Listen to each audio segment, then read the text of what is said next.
Hey there, America. Remember when we were the big dogs on the global block? The ones everyone looked up to? The economic powerhouse? Yeah, those days might be numbered. The clock is ticking, and change is on the horizon. There's a new crew in town, and they call themselves BRICS.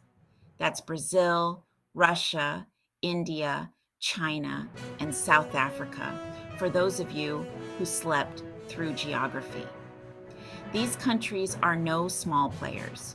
They're like that group project in school, except instead of a diorama, they're building a new world order, a new economic landscape, one where the US dollar isn't calling all the shots. Imagine a world where the greenback isn't the king. Now, these BRICS nations, they're not exactly best buddies. They have their own agendas and interests.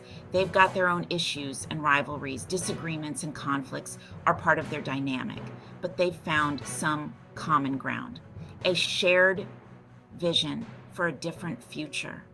They're tired of the US dollar being the world's reserve currency. It's like a monopoly they want to break. It's like being stuck with your friend's annoying little brother. Always there, always in the way. You tolerate him because you have to, but you wouldn't mind seeing him a little less. A lot less, actually. So, what are these BRICS countries doing about it? They're taking action, making strategic moves.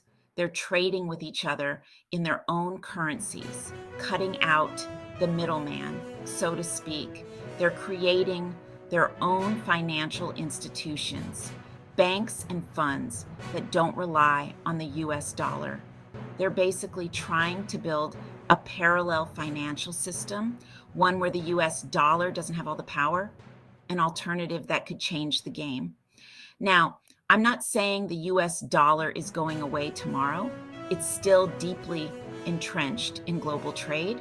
It's still the world's most traded currency, the go-to for international transactions. But the BRICS are making moves, and it's definitely something we should be paying attention to. And their efforts could reshape the global economy, because if they succeed, it could mean big changes for America, changes that could impact our daily lives, and not the good kind. We need to stay informed and prepared for what's coming. So, how many countries are actually ditching the dollar? Well, it's not like there's a giant scoreboard somewhere keeping track, but let's just say it's more than a few. In fact, it's a growing list.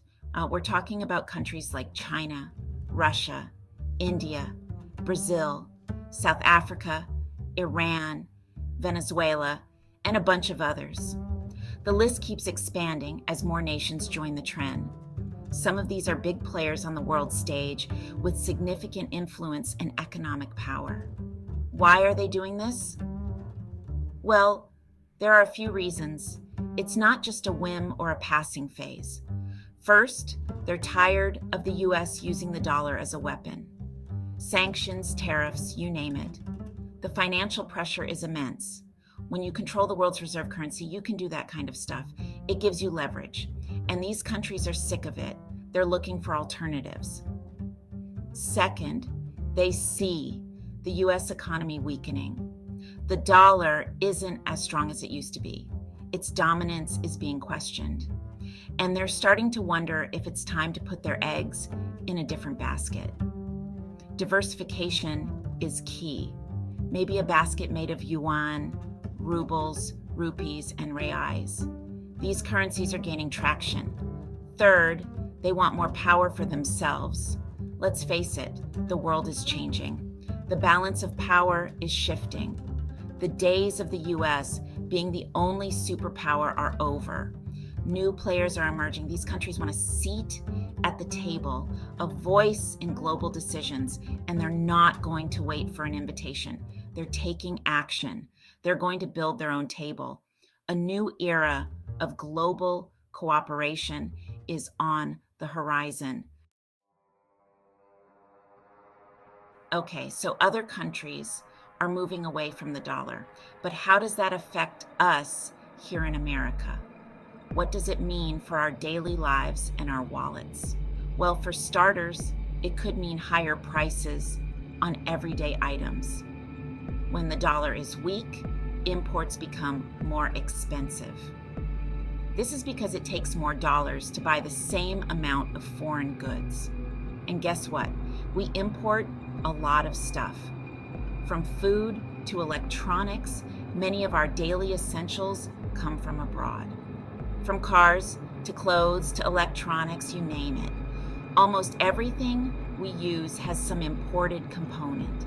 Now, I'm not saying you should run out and buy a lifetime supply of toilet paper just yet, but it's something to keep an eye on. Staying informed about these changes can help you make better financial decisions. Because if the dollar keeps falling, we're all going to feel it in our wallets. Every trip to the store could become a bit more painful, but it's not just about prices.